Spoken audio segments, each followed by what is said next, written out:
Bonjour à tous, je m'appelle Yann Nguyen, je suis chef de clinique en ORL à la Pitié-Salpêtrière. Je vais vous présenter aujourd'hui un dossier progressif en ORL pour 100% ECN. Vous savez que les modalités d'examen de l'ECN sont en train de changer et qu'on va passer à une version numérique. Et donc il va falloir vous adapter, vous entraîner avec des modalités qui vont être proches de votre examen pour être prêt le jour J. Et je vous propose un dossier de présentation aujourd'hui qui fera partie d'un des dossiers en ORL pour 100% ECN. Bonjour à tous. Donc on va commencer ce dossier progressif de démonstration en ORL qui a été réalisé en collaboration avec Lei Tanaka, qui était mon interne ce semestre. Le dossier que je vous propose concerne une jeune femme de 35 ans qui se plaint d'une baisse progressive de l'audition de l'oreille gauche depuis environ 2 ans. Donc la première question est de savoir quels vont être les éléments dont vous allez avoir besoin pour avancer sur la diagnostic à l'interrogatoire. Voici les items que je vous propose. Est-ce que vous allez demander s'il y a eu ou non une autorrhée? Est-ce que vous allez demander s'il y a des antécédents personnels d'otite chronique, des antécédents familiaux de surdité, des antécédents personnels de traumatisme crânio-facial, la présence ou non d'acouphènes, vertiges, otalgie, ou si finalement vous n'avez pas besoin de ces éléments et vous pouvez directement évoquer un diagnostic. Les bonnes réponses, les bons items à cette première question sont les items A à G. Il vous faut bien sûr récupérer le maximum d'informations possibles à l'interrogatoire devant un bilan d'hypoacousie. Il faut toujours penser à demander motif de consultation, les antécédents personnels et familiaux, les allergies, les traitements médicamenteux, l'histoire de la maladie, mais aussi les signes fonctionnels associés. Sur tous les cas cliniques qui vont concerner l'autologie, les problèmes d'audition, vertige, autorrhée, vous allez acouphènes, vous allez devoir vous renseigner sur la présence ou non d'une otalgie, d'une autorrhée, d'une hypoacousie, d'acouphènes, de vertige, et ne pas oublier la fonction faciale, puisque je vous rappelle, le nerf facial passe dans le rocher, et toutes les pathologies qui vont concerner l'oreille moyenne ou l'oreille interne vont potentiellement avoir une action, une interaction avec la fonction faciale. On avance sur le dossier. Finalement, à l'interrogatoire, la patiente a comme antécédent une hypertension artérielle traitée, une hypercholestérolémie essentielle et un eczéma. Pas d'antécédents familiaux, pas d'antécédents personnels sur le plan otologique. Donc elle vous dit qu'elle est gênée dans le bruit. Elle vous signale un acouphène de l'oreille gauche qui retentissent sur son quotidien et des vertiges intermittents. Donc, vous commencez votre examen clinique par une acoumétrie, donc vous prenez un diapason en effectuant un test de Weber, et ce test de Weber est latéralisé à gauche. Alors, comment interprétez-vous le fait que ce test de Weber est latéralisé à gauche? Est-ce que le patient entend le son à droite, finalement? Est-ce que ça vous permet de conclure une surdité de transmission gauche? Est-ce qu'au contraire, le patient entend le son à gauche? Et donc, en déduisez-vous que c'est forcément un signe d'atteinte de l'oreille moyenne? Est-ce que finalement, ce test de Weber ne vous apporte pas d'informations suffisantes pour continuer? Ou est-ce que ça oriente vers une atteinte de l'oreille interne, une atteinte de la chaîne des osselets? Et enfin, le dernier item vous demande si ça vous permet de conclure à une surdité de perception gauche. Donc, les bonnes réponses à cette deuxième question était que lorsque le test de Weber est latéralisé à gauche, ça signifie que le patient va vous montrer au moment où vous posez le diapason sur le vertex qu'il entend le son du côté gauche. Et compte tenu du fait que l'on sait que le patient déclare qu'il a une hypoacousie du côté gauche, ça vous permet de conclure à une surdité de transmission gauche. En revanche, ça ne permet pas d'aller plus loin dans le diagnostic à ce stade présent de votre examen et de votre interrogatoire. Donc, devant tout patient qui va venir se présenter en consultation pour un trouble de l'audition, vous allez tester rapidement son audition, soit avec le diapason, soit avec une montre pour déjà déterminer le côté où il entend le moins. Vous allez ensuite faire une acoumétrie au diapason avec une épreuve de Weber où vous allez mettre le diapason sur le vertex du patient afin qu'il vous montre le côté ou non où il entend le diapason le plus fort. Vous pouvez aussi faire un test de Rhine où vous allez taper le diapason, le mettre devant l'oreille, donc devant le pavillon, ou sans contact avec la peau, ou sur la mastoïde en l'appuyant sur la mastoïde, afin de savoir si le Rhine est positif ou négatif. Si le patient vous dit qu'il entend le son plus fort lorsque le diapason est posé sur la mastoïde, alors par rapport au fait que vous le placiez devant le pavillon, ça signifie plutôt qu'on s'oriente vers une surdité de transmission, alors que si le patient entend plus fort le diapason lorsque vous le mettez devant le pavillon par rapport à la mastoïde, ça évoque plutôt soit une audition normale, soit une surdité de perception. L'examen doit bien évidemment être complété par une otoscopie. Compte tenu que l'oreille interne est composée, je vous rappelle, de la cochlée et du vestibule, il faut aussi s'interroger sur la présence ou non d'un syndrome vestibulaire.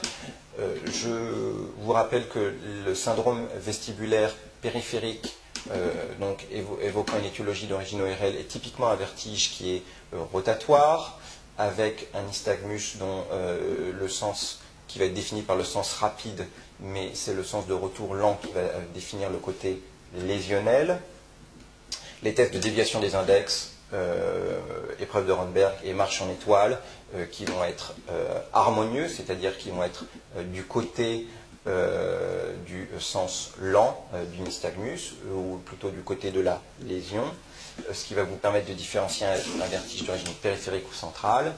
Cet examen devra être complété de la recherche d'un syndrome cérébellostatique ou cinétique et d'une évaluation de toutes les paires crâniennes, notamment la 7e paire crânienne. Donc, on poursuit l'examen par une otoscopie qui va retrouver un bouchon de cérumen des deux côtés et que l'on enlève. L'aspect du tympan droit est strictement normal et voici l'aspect du tympan gauche que vous observez à l'autoscopie. Voici les items qui vous sont proposés. Est-ce qu'il faut effectuer à nouveau une épreuve de Weber? Est-ce que ce tympan est évocateur d'une otite moyenne chronique? Est-ce que vous voyez une prothèse tympanique à travers est-ce que vous voyez un aérateur transtympanique à travers ce tympan? Est-ce qu'il y a une otite séromuqueuse? Est-ce que finalement le test de Weber ne doit pas être refait? Ou est-ce que vous voyez une rétraction tympanique sur cette otoscopie? Alors, j'agrandis un petit peu la vue pour vous montrer d'un peu plus près une otoscopie qui, ici, était normale. On détermine déjà le sens, le côté de l'autoscopie en fonction de l'orientation du manche du marteau. Et on voit ici un aspect typique au cadran antéro-inférieur du tympan, un reflet en fait lumineux de soit votre microscope, soit de votre miroir de Clark qui sert à observer le tympan. Donc ce reflet est ce qu'on appelle le triangle lumineux. En général, lorsqu'on a un triangle lumineux, ça signifie que l'autoscopie est normale, que le tympan est normal. À partir du moment où vous perdez ce triangle lumineux, c'est un indice évocateur du fait qu'il y a un épanchement derrière la membrane tympanique, un épanchement qui peut être soit une otite séreuse, soit une otite moyenne aiguë. Donc, est-ce qu'il fallait réaliser à nouveau l'épreuve de Weber? La réponse était oui, puisque on vous disait qu'il y avait des bouchons de cérumen des deux côtés et que ces bouchons peuvent modifier les résultats de cette épreuve de Weber. Donc il fallait la réitérer. Et comme je vous ai dit, ce tympan était sans particularité, il était normal. Donc un bref rappel sur les différents types de surdité, deux grandes catégories. Tout d'abord, la surdité de transmission. La surdité de transmission va atteindre la transmission de l'onde sonore, c'est-à-dire la propagation de l'onde sonore à travers le pavillon, le conduit auditif externe, la membrane tympanique et la chaîne des osselets. À l'opposé, la surdité de perception va altérer la transduction mécanoélectrique du signal sonore et donc va atteindre, on va observer une surdité de perception en cas d'atteinte de l'oreille interne ou des structures rétrocochléaires, le nerf auditif, les voies auditives centrales au niveau du tronc cérébral jusqu'au cortex auditif. Il y a certaines pathologies qui peuvent à la fois donner une surdité de transmission et une surdité de perception et donner ce qu'on appelle une surdité mixte dans ce cas-là. Donc, on arrive maintenant à la question 4. Le test de Weber que vous avez réalisé est finalement à gauche. Donc, il est inchangé par rapport à ce qu'on avait vu. On a aussi réalisé une tympanométrie, un tympanogramme qui est sans particularité, et une étude des réflexes stapédiens qui retrouve un réflexe stapédien aboli du côté gauche. Donc, je disais que vous avez fait un audiogramme ou ce qu'on appelle aussi une audiométrie. La voici. Je vous montre les diapositives, le résultat de l'examen. La première partie de l'audiogramme et la deuxième partie de l'audiogramme. Donc je vais revenir sur les questions qui sont posées à la question 4 et ensuite vous remontrer cet audiogramme. Donc quelles sont les informations vraies au vu de cet examen? Est-ce que vous observez une surdité mixte droite? Est-ce que vous observez une surdité de transmission gauche? Cet audiogramme est-il un audiogramme tonal et vocal? Est-ce que vous observez une surdité de transmission isolée droite? Est-ce que le seuil d'intelligibilité est-ce qu'il n'est pas renseigné ou est-ce qu'il est au contraire à 40 décibels à gauche? Je vous remontre les diapositives de l'audiométrie pour que vous puissiez réfléchir une seconde à ces questions. La première partie de l'examen et la deuxième. Et maintenant, je vais vous commenter cet audiogramme. Alors, par convention, la première chose, c'est que l'audition de l'oreille droite est représentée sur la gauche et l'audition de l'oreille gauche est représentée sur la droite. Donc ici, on a un audiogramme tonal qui va étudier l'audition fréquence par fréquence avec les graves de 125 à 500 Hz, les médiums de 1000 à 4000 Hz et au-delà de 4000 Hz les aigus. Et ici, vous avez représenté l'intensité sonore à laquelle le patient va déclarer entendre le stimuli sonore, et plus la courbe va être vers le bas de l'examen, plus la surdité va être importante. Sur cette audiométrie vocale, on a deux courbes. Une courbe en bas qui représente la conduction aérienne et une courbe en haut qui représente la conduction osseuse. Par définition, la conduction osseuse ne peut pas être meilleure que l'aérienne. Lorsque les deux courbes sont on dit collées, c'est-à-dire proches l'une de l'autre, on dit que l'intervalle de Rhine est fermé, au contraire de ce qui se passe là du côté gauche, où on a un intervalle entre les deux courbes avec une conduction aérienne qui est bien moins bonne que la conduction osseuse. La deuxième diapositive, la deuxième partie de l'examen représente l'audiométrie vocale. Donc, le principe de l'audiométrie vocale est qu'on va faire passer au casque une série de mots disyllabiques ou monosyllabiques que le patient va devoir répéter à des intensités sonores variables de 0 à 100 décibels. On va adapter les volumes en fonction de ce qu'on aura vu trouver à l'audiométrie tonale et on va déterminer le pourcentage de bonnes réponses. Donc du côté gauche, l'audition était normale et on obtient sans surprise une audiométrie tonale normale, c'est-à-dire une intelligibilité aux alentours de 15-20 décibels et 100% de compréhension des mots aux alentours de 30 décibels. Je vous rappelle la définition de l'intelligibilité, c'est le seuil auquel le patient va comprendre 50% des mots. Donc là, ici, l'intelligibilité du côté gauche était à 40 décibels. Donc si on reprend nos items, l'audiogramme que l'on avait était un audiogramme tonal et vocal. On observe une surdité de transmission gauche, qu'on aurait pu déjà suspecter à l'acoumétrie, puisque la patiente avait une hypoacousie gauche et le Weber est à gauche, et le seuil d'intelligibilité est à 40 décibels. Ici, vous avez un exemple de surdité mixte, où à la fois la courbe osseuse et la courbe aérienne vont être altérées. Donc, on a déjà beaucoup d'informations. On sait que la patiente latéralise le test de Weber du côté gauche, que les tympans sont normaux, qu'elle a une surdité de transmission gauche. Donc, logiquement, on suspecte une autospongiose de l'oreille gauche. Donc, vous allez reconvoquer votre patient et quels sont les examens que vous allez demander pour affirmer votre diagnostic ou compléter votre bilan. Est-ce que vous allez demander une IRM cérébrale avec et sans injection? Est-ce que vous allez demander un scanner cérébral avec injection? Est-ce que vous allez demander une scintigraphie osseuse, un scanner des rochers, des potentiels évoqués auditifs, ou si finalement, grâce au test que vous avez réalisé, vous avez suffisamment d'arguments pour affirmer le diagnostic d'autospongiose.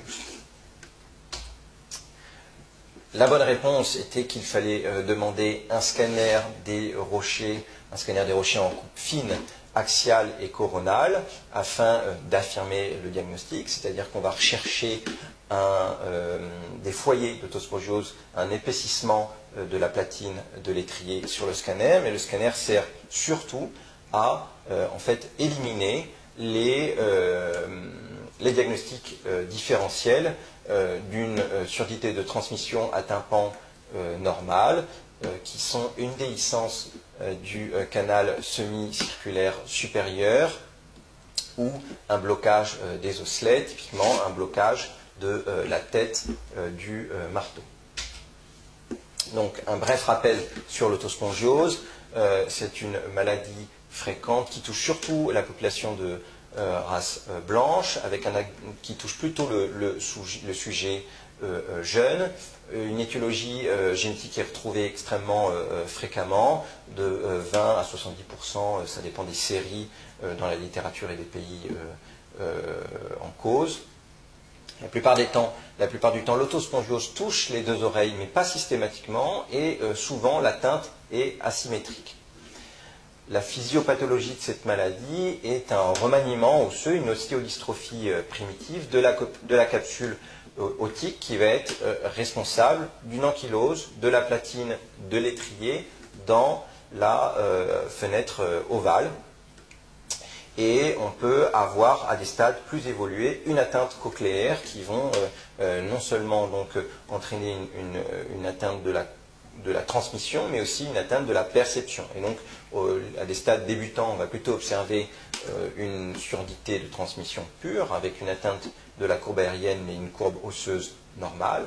Et à des stades évolués, on va observer à la fois une atteinte de la courbe osseuse et de la courbe aérienne, et donc des surdités mixtes. Peuvent être associés à ces signes des acouphènes ou des vertiges.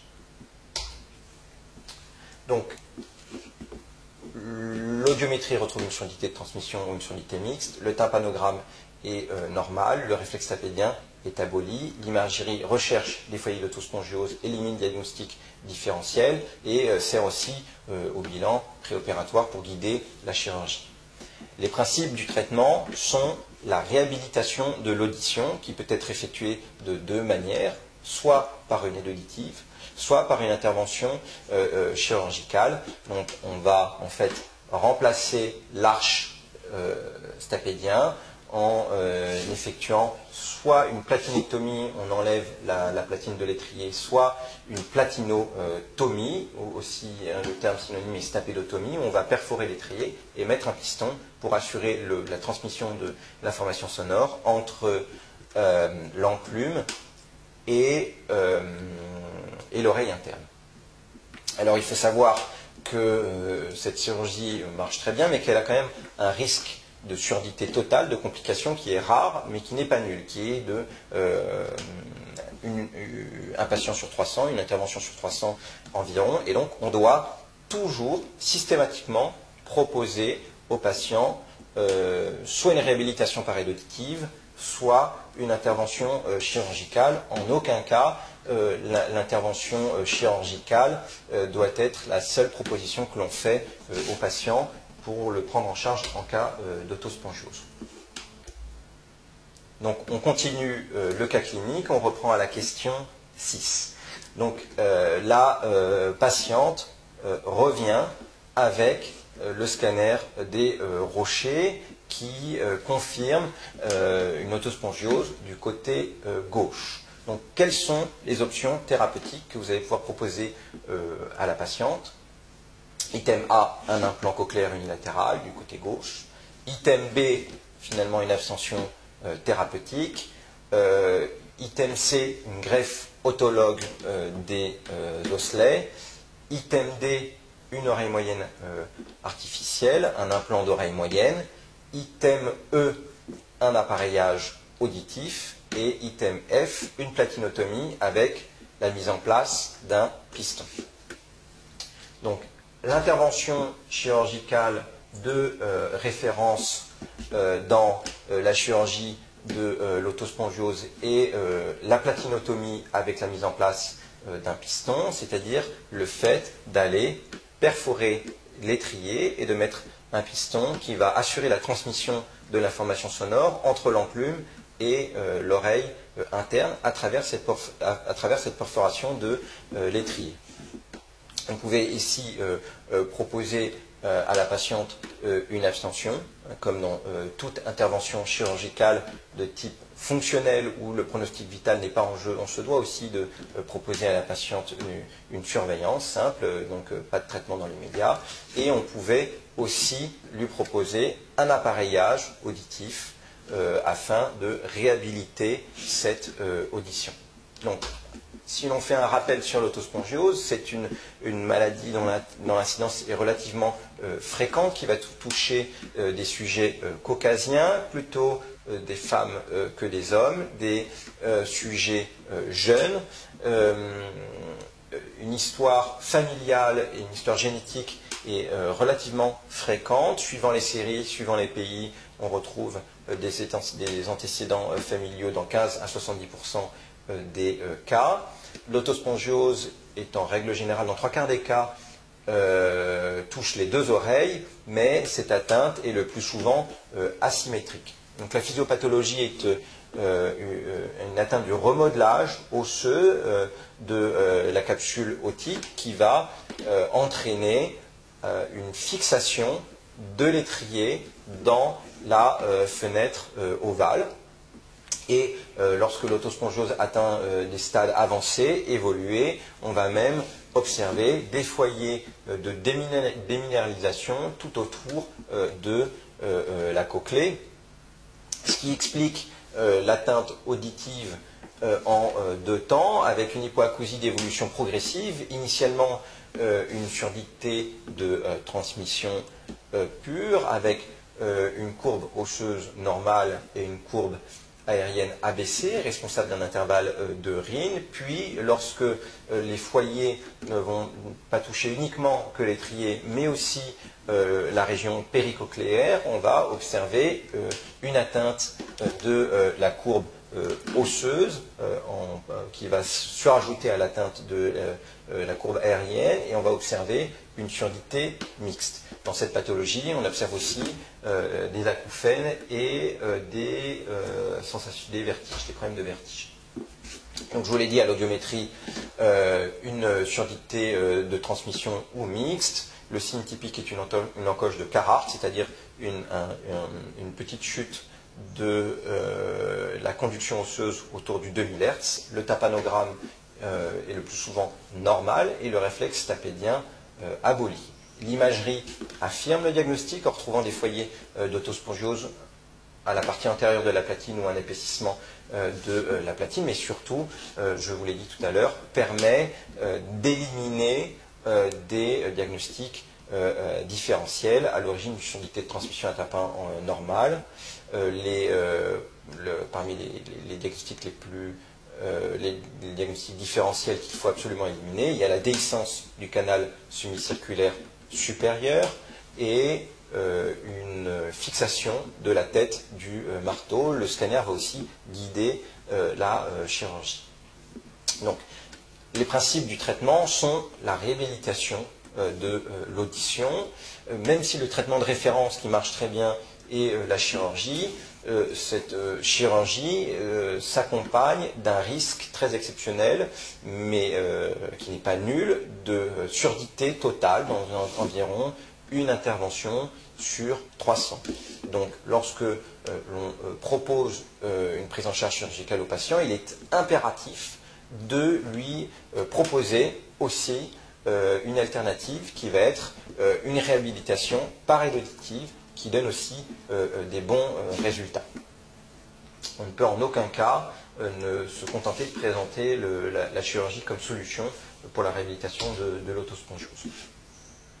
Donc finalement, Madame K a été opérée, l'opération s'est bien passée et l'audiogramme de contrôle a retrouvé que l'intervalle de Rhin s'était fermé, qu'elle avait regagné de l'audition. Alors, quelques années plus tard, vous la revoyez en consultation, vous lui aviez dit de ne pas faire de plongée, et finalement, à l'occasion d'une plongée, elle ressent un grand vertige en remontant à la surface, et depuis cet épisode de vertige survenu lors de la plongée, elle se plaint de vertige par intermittence et d'une diminution de l'audition à gauche. Donc, la question 7 va sortir du cadre très précis de notre cas clinique et va traiter une question d'anatomie. Je vous rappelle que sur le CNI, le champ sur lequel on va pouvoir vous interroger va être un peu plus large que ce qu'on pouvait faire précédemment et on va pouvoir vous poser des questions d'anatomie, d'histologie, physiopathologie et pas uniquement des questions de pathologie clinique et thérapeutique. Et donc voilà ce que je vous propose à la question 7. Quels sont parmi les éléments suivants ceux qui participent à l'équilibre? L'oreille moyenne, le bulbe carotidien, les osselets, l'oreille interne, les yeux, les canaux semi-circulaires, la proprioception des muscles du tronc. Les réponses qu'il fallait valider à cette question 7 étaient l'oreille interne, les yeux, les canaux semi-circulaires et la proprioception des muscles du tronc. Je vous rappelle que l'équilibre, le maintien en position debout résulte de l'intégration de la vision, d'une part, la proprioception des muscles du tronc, mais aussi des informations de l'appareil de l'équilibre. Donc ces trois éléments participent à l'équilibre.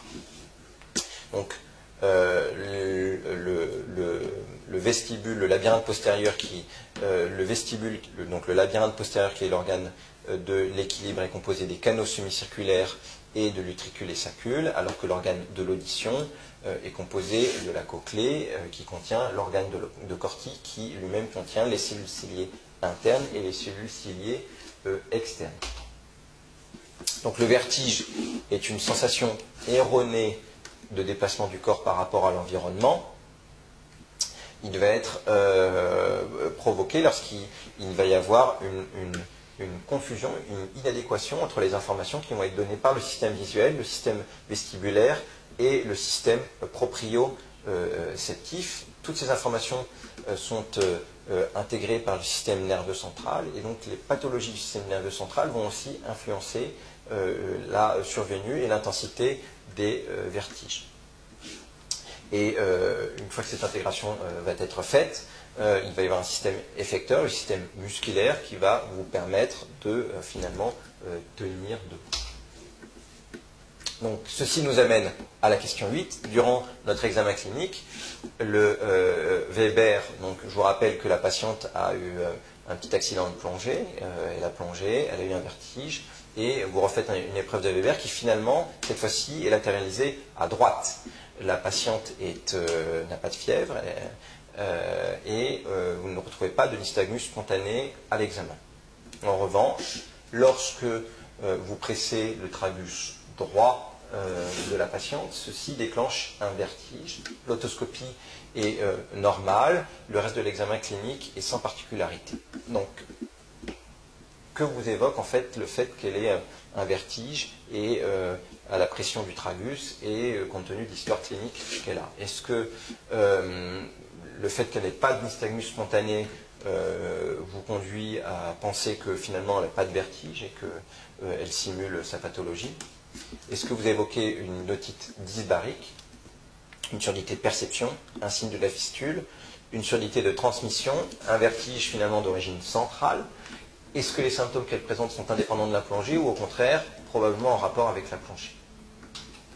Donc les items qu'il fallait valider à la question 8 étaient l'item C, une surdité de perception.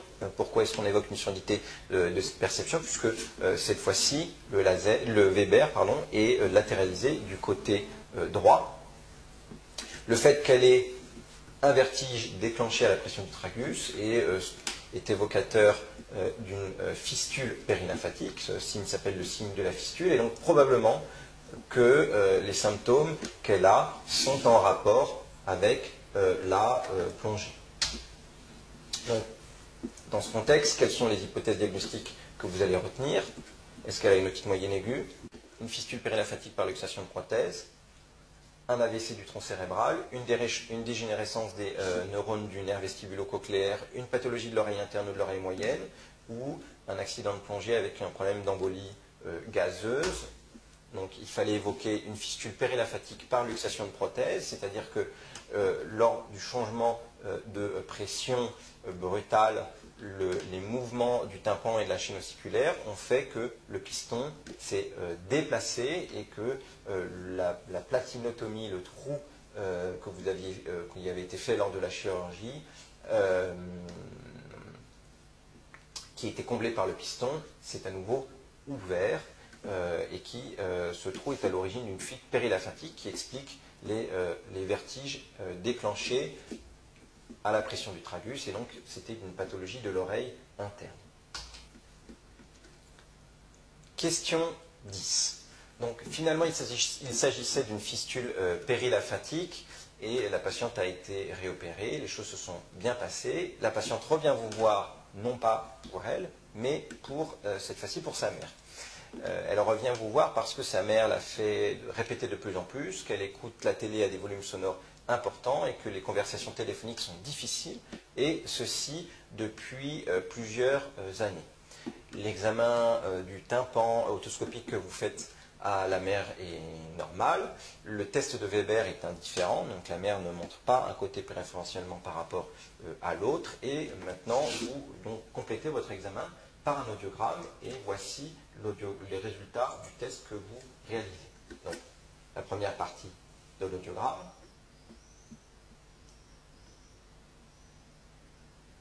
Et la deuxième partie de l'audiogramme. Donc, voilà les questions, les items de la question 10. Quelle est l'interprétation de votre audiogramme et les hypothèses diagnostiques? Est-ce que l'on observe une surdité de perception bilatérale? Est-ce que l'audiométrie est normale? Est-ce qu'on observe une surdité mixte gauche? Est-ce que cela évoque une otite séromuqueuse bilatérale, une presbyacousie ou un neurinome de l'acoustique?